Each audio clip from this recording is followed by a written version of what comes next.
I think I connect God best the most when I'm running, especially early in the morning when it's kind of dark and quiet, especially here in the city of Chicago, and you get over to the lake and um, sun's coming up over the water, and just it's a nice kind of quiet time to sit and reconnect and ground myself. And it's a great way to start the day. And I think it's when I'm in nature and able to kind of see God's creation, I um, connect with him a lot in that way. Yeah, two actually. So I'm gonna go one like professional. I found that organization, especially being like online as a student, organization is key, and I've definitely learned to kind of set a schedule for myself much more and be very rigid at like, okay, because you are remote, this is the time I'm going to work, this is the time I'm going to step away and do leisurely activities or whatever that may be in that free time, and just not letting like work seep into the entire day. So that's the first thing. And then the second thing, spiritually, I think, is the importance of trust. I remember at the beginning of the pandemic, I was listening to a podcast, Catholic podcast that I like, and they were talking about trust, and I think it's the Sacred Heart of Jesus. That's the prayer, like, Jesus, I trust in you. And just like in that moment at that prayer, it's like, okay, there's so much going on, and it's so easy to get bogged down by everything. And I mean, it's just constant. So it's just, okay, rather than just taking it on myself, why don't we just trust? And I think when we trust, it's a lot easier, and it's like, okay, we're gonna get through this, and you're not in it alone. Whenever I get kind of worked up over something, it's like, okay, we have two routes we can go. We can either get annoyed or angry or whatever, or we can just trust.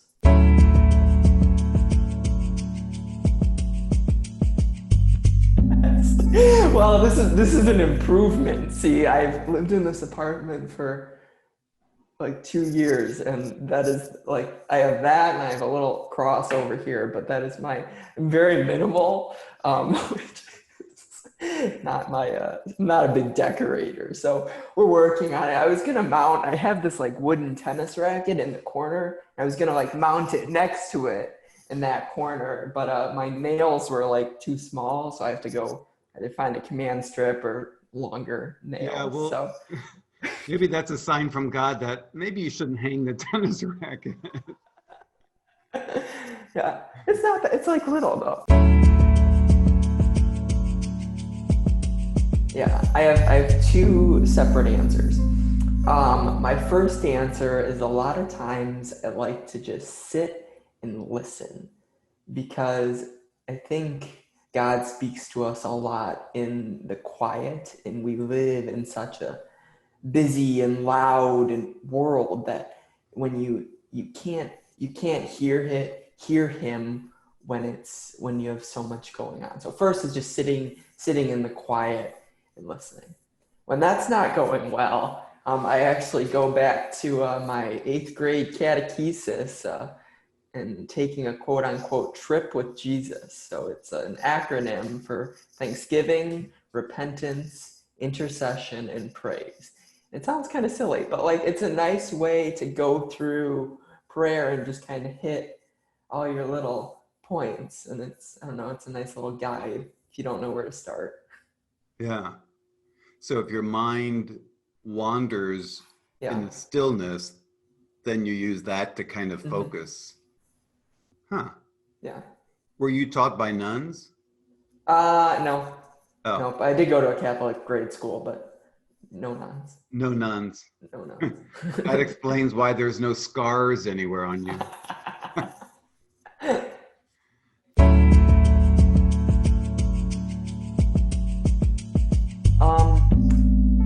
I think the most challenging part is actually following his plan, because I think a lot of times, like, my plan and his plan don't exactly align. Like, oh, this is what I want to do though, but like that's not what he wants me to do. And I think the worst, quote unquote, worst part about that is it's like I know, like, you know deep down what he wants from you, but a lot of times it's just like surrendering to that. I think what kind of gives me hope in that sense though is that like when I look back all those times where it was like where it was that difference when I listened and like went followed his will, it always turned out for the better. Shocker.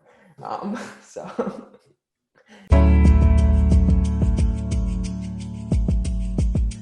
So I have a lame answer for this because I'm not a huge music fan, super nerdy. I'm more of a podcast guy. So I don't listen to a lot of music. I'll turn on like classical or jazz or something instrumental when I'm like working, but anything with like lyrics in it, I get too distracted.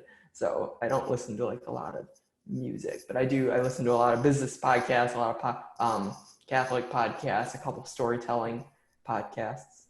So Yeah. yeah. So you are nerdy. No. Yeah, super nerdy. It's a podcast by 4 Byzantine priests in Denver, and they are hilarious. So they'll like talk for a little bit and then they'll like have a topic each week. So it's like they're like 45 minutes, so it's like the perfect amount of time.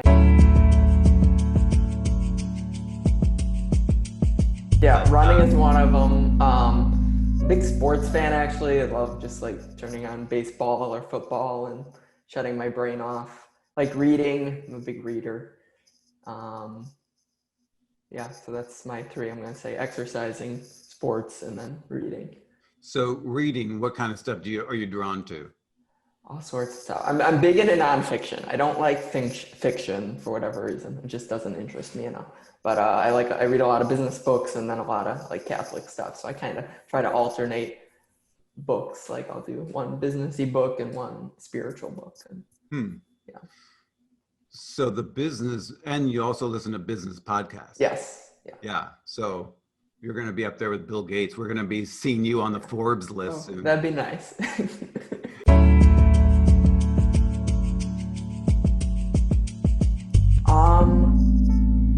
So I just finished one. It was called Love and Salt.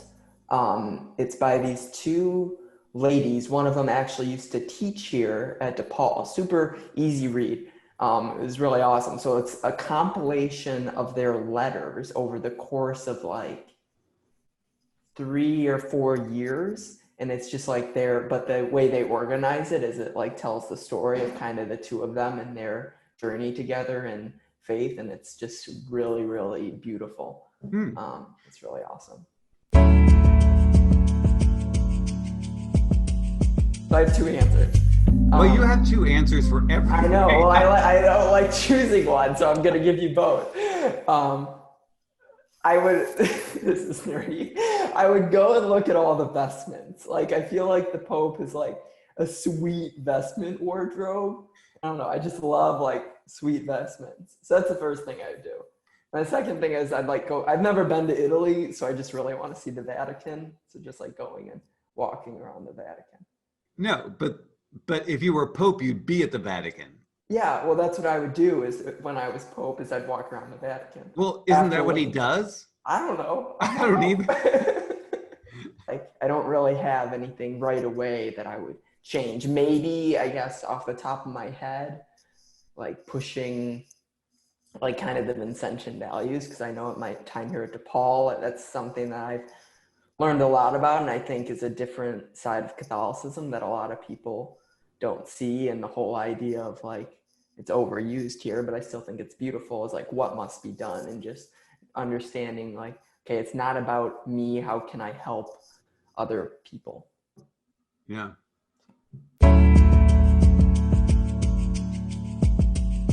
No, I don't know a good joke. I'm surprised you don't have two. Well, I have two. Do